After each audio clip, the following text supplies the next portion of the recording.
এখান থেকে উপরে যাওয়ার পরে এখান থেকে দেখো তোমরা, এইখান থেকে, ঠিক আছে, উপরে গেছে, এখান থেকে উপরে যে এখানে রেজিস্ট্যান্স নিয়ে একটা প্রপার রেঞ্জের ভিতর মার্কেট রয়েছে, এখান পর্যন্ত রেঞ্জের ভিতর রয়েছে। এইবার যখন এই জায়গাটা যখন পার করলো, ঠিক আছে,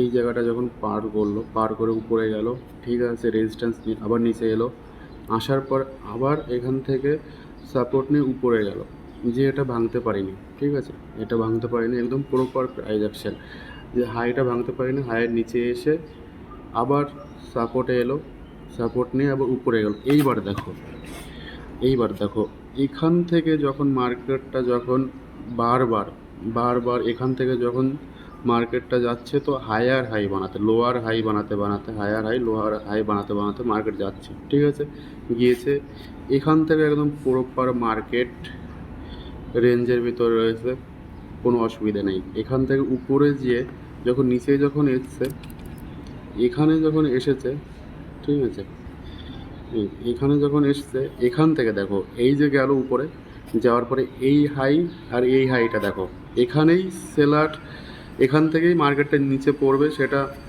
বোঝার মতো।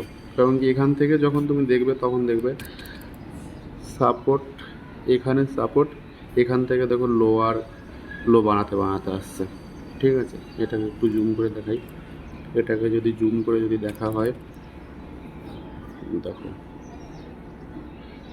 এই দেখো এখান থেকেই মার্কেটের ক্যারেক্টার চেঞ্জ করে ফেলেছে।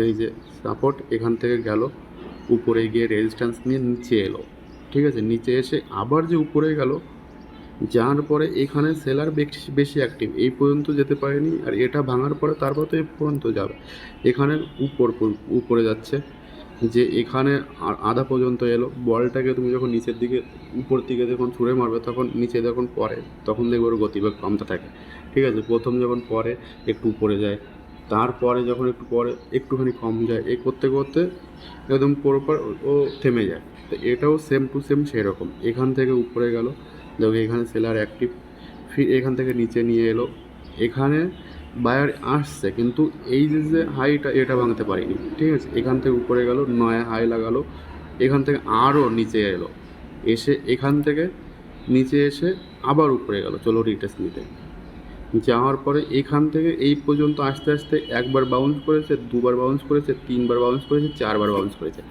চারবার বাউন্স করার পরে বলটা যখন থেমে যায়, মার্কেটটাও ঠিক ধুম, দেখো একইভাবে মার্কেটটা কোথায় চলে এসছে, ঠিক আছে। এটা হচ্ছে প্রাইস অ্যাকশন। প্রাইস অ্যাকশন শুধু ফলো করার জিনিস গাইস, ছোট ছোট করে ফলো করার জিনিস, সিঁড়ির মতো কাজ করে, উপরে যাবে নিচে আসবে, উপরে যাবে নিচে আসবে, যখন গতিবেগ যখন কমে যাবে তখন পয়সা দেবে, ঠিক আছে। তারপরে চলো নেক্সট দিন আমরা দেখি সামনের দিন কী করতে পারে, সেটা একটু দেখি। সামনের দিন মার্কেটটা দেখো এখান থেকে একদম প্রপার প্রাইস অ্যাকশন বানাতে বানাতে নিচে চলে এসছে, ঠিক আছে। এখানে কি করতে পারে, এই দেখো একটা প্রপার ক্যান্ডেল স্টিক বলতে পারো এটাকে, ঠিক আছে। মার্কেটটা প্রপার কিসের নিচের দিকে ডাউনে রয়েছে, এখান থেকে প্রপার প্রাইস অ্যাকশন বানিয়ে নিচে, এখানেও প্রাইস অ্যাকশন বানানোর চেষ্টা করছে। এখন এখান থেকে এটা একটা লো, ঠিক আছে, এখান থেকে যদি পড়ে তাহলে প্রপার এখান থেকে আরও কিছুটা নিচে আসতে পারে, কোন পর্যন্ত, কমসে কম 460 বা 4360 এই লেভেল পর্যন্ত আসার পরে এখান থেকে সাইড পেজ যে দেখো এখান থেকে সাইড পেজ যে এখান থেকে উপরে যেতে পারে, এত ফিট কী হতে পারে, এখান থেকে আরেকটুখানি এসে প্রপার সাইড বেজ হয়ে এখান থেকে উপরে যেতে পারে। তো এটা হলো প্রাইস অ্যাকশন। তো চলো গাইস, এই ভিডিওটা এই পর্যন্তই, ভালো লাগলে ফলো করো, ব্যাস, আর কিছু বলার নেই। যাদের ভালো লাগবে তাদেরকে বলা লাগে না, তারা এমনিতেই লাইক শেয়ার ফলো সব কিছুই করে দেয়। চলো।